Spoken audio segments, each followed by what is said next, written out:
அப்போஸ்தலனாகிய பேதுரு எழுதின பொதுவான 2ஆம் நிருபம். 1ஆம் அதிகாரம்.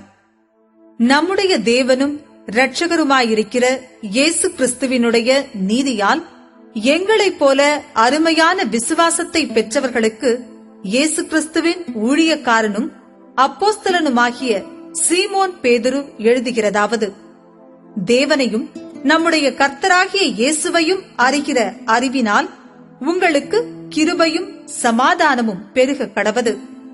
தம்முடைய மகிமையினாலும் காருண்யத்தினாலும் நம்மை அழைத்தவரை அறிகிற அறிவினாலே ஜீவனுக்கும் தேவ பக்திக்கும் வேண்டிய யாவற்றையும் அவருடைய திவ்ய வல்லமையானது நமக்கு தந்தருளினதுமன்றி, இச்சையினால் உலகத்திலுண்டான கேட்டுக்கு தப்பி திவ்ய சுபாவத்துக்கு பங்குள்ளவர்களாகும் பொருட்டு மகா மேன்மையும் அருமையுமான வாக்குத்தத்தங்களும் அவைகளினாலே நமக்கு அளிக்கப்பட்டிருக்கிறது.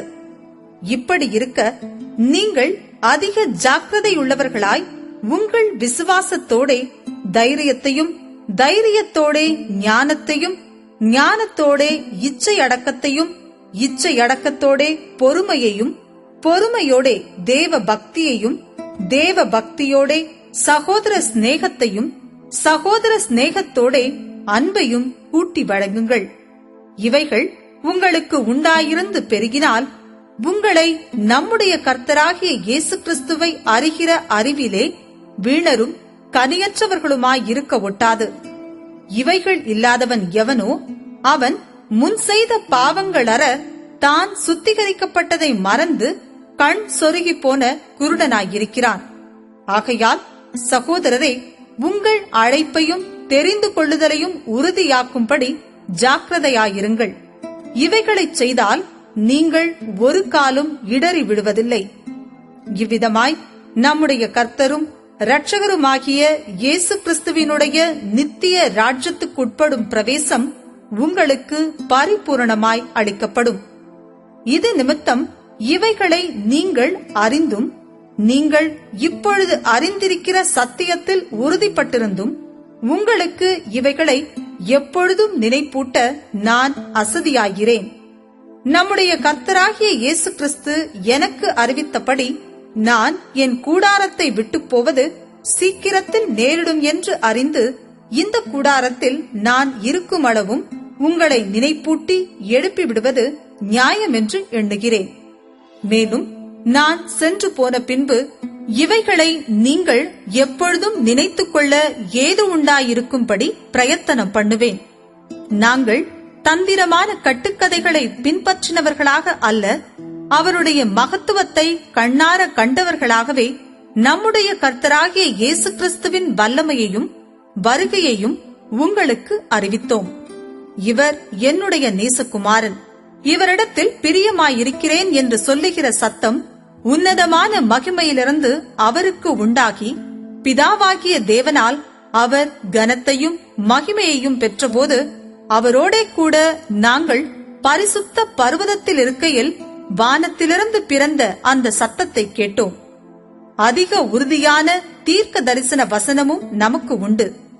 பொழுது விடிந்து விடிவெள்ளி உங்கள் இருதயங்களில் உதிக்கும் அளவும் இருளுள்ள ஸ்தலத்தில் பிரகாசிக்கிற விளக்கை போன்ற அவ்வசனத்தை கவனித்திருப்பது நலமாயிருக்கும். வேதத்திலுள்ள எந்த தீர்க்க தரிசனமும் சுய தோற்றமான பொருளை உடையதாயிராதென்று நீங்கள் முந்தி அறிய வேண்டியது.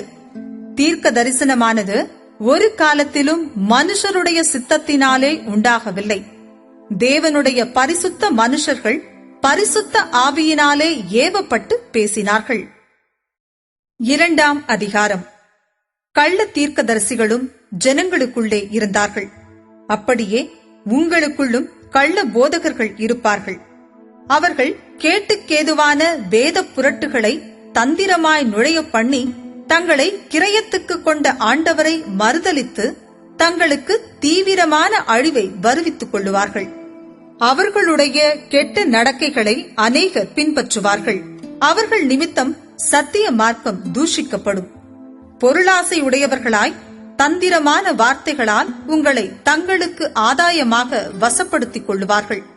பூர்வ காலம் முதல் அவர்களுக்கு விதிக்கப்பட்ட ஆக்கினை அயர்ந்திராது. அவர்களுடைய அழிவு உறங்காது. பாவம் செய்த தூதர்களை தேவன் தப்ப விடாமல் அந்தகார சங்கிலிகளினாலே கட்டி நரகத்திலே தள்ளி நியாய தீர்ப்புக்கு வைக்கப்பட்டவர்களாக ஒப்புக்கொடுத்து பூர்வ உலகத்தையும் தப்ப விடாமல் நீதியை பிரசங்கித்தவனாகிய நோவா முதலான 8 பேரை காப்பாற்றி அவபக்தி உள்ளவர்கள் நிறைந்த உலகத்தின் மேல் ஜல பிரளயத்தை வரப்பண்ணி சோதோம் கொமோரா என்னும் பட்டணங்களையும் சாம்பலாக்கி கவிழ்த்து போட்டு ஆக்கினைக்குள்ளாக தீர்த்து பிற்காலத்திலே அவபக்தியாய் நடப்பவர்களுக்கு அவைகளை திருஷ்டாந்தமாக வைத்து அக்கிரமக்காரருக்குள் வாசமாயிருக்கையில் அவர்களுடைய காம விகார நடக்கையால் வருத்தப்பட்டு நாள்தோறும் அவர்களுடைய அக்கிரம கிரியைகளைக் கண்டு கேட்டு நீதியுள்ள தன்னுடைய இருதயத்தில் பாதிக்கப்பட்ட நீதிமானாகிய லோத்தை அவர் ரட்சித்திருக்க, கர்த்தர் தேவ பக்தியுள்ளவர்களை சோதனையினின்று ரட்சிக்கவும் அக்கிரமக்காரரை ஆக்கினைக்குள்ளானவர்களாக நியாயத்தீர்ப்பு நாளுக்கு வைக்கவும் அறிந்திருக்கிறார். விசேஷமாக அசுத்த இச்சையோடே மாம்சத்திற்கேற்றபடி நடந்து கர்த்தத்துவத்தை அசட்டை பண்ணுகிறவர்களை அப்படி செய்வார். இவர்கள் துணிகரக்காரர், அகங்காரிகள், மகத்துவங்களை தூஷிக்க அஞ்சாதவர்கள், அதிக பெலனையும் வல்லமையையும் உடைய தேவதூதர்கள் முதலாய் கர்த்தருக்கு முன்பாக அவர்களை தூஷணமாய் குற்றப்படுத்த மாட்டார்களே. இவர்களோ பிடிபட்டழிக்கப்படுவதற்கு உண்டான புத்தியற்ற மிருக ஜீவன்களைப் போல தங்களுக்கு தெரியாதவைகளை தூஷித்து தங்கள் கேட்டிலே கெட்டழிந்து அநீதத்தின் பலனை அடைவார்கள். இவர்கள் ஒரு நாள் வாழ்வை இன்பமென்றெண்ணி கரைகளும் லட்சிகளுமாயிருந்து உங்களோடே விருந்துண்கையில் தங்கள் வஞ்சனைகளில் உல்லாசமாய் வாழ்கிறவர்கள். விபச்சார மயக்கத்தால் நிறைந்தவைகளும் பாவத்தை விட்டோயாதவைகளுமாயிருக்கிற கண்களை உடையவர்கள், உறுதியில்லாத ஆத்துமாக்களை தந்திரமாய் பிடித்து பொருளாசைகளில் பழகின இருதயத்தையுடைய சாபத்தின் பிள்ளைகள், செம்மையான வழியை விட்டு தப்பி நடந்து பேயோரின் குமாரனாகிய பிலேயாமின் வழியை பின்பற்றி போனவர்கள். அவன் அநீதத்தின் கூலியை விரும்பி தன்னுடைய அக்கிரமத்தின் நிமித்தம் கடிந்து கொள்ளப்பட்டான். பேசாத மிருகம் மனுஷர் பேச்சை பேசி தீர்க்கதரிசியினுடைய மதிக்கேட்டை தடுத்தது. இவர்கள் தண்ணீர் இல்லாத கிணறுகளும் சுழல் காற்றினால் அடியுண்டோடுகிற மேகங்களுமாயிருக்கிறார்கள். என்றென்றைக்கும் உள்ள காரிருளே இவர்களுக்கு வைக்கப்பட்டிருக்கிறது. வஞ்சகமாய் நடக்கிறவர்களிடத்திலிருந்து அரிதாய் தப்பினவர்களிடத்தில் இவர்கள் அகந்தையான வீண் வார்த்தைகளை பேசி மாம்ச இச்சைகளினாலும் காம விகாரங்களினாலும் அவர்களை தந்திரமாய் பிடிக்கிறார்கள். தாங்களே கேட்டுக்கு அடிமைகளாயிருந்தும் அவர்களுக்கு சுயாதீனத்தை வாக்குத்தத்தம் பண்ணுகிறார்கள்.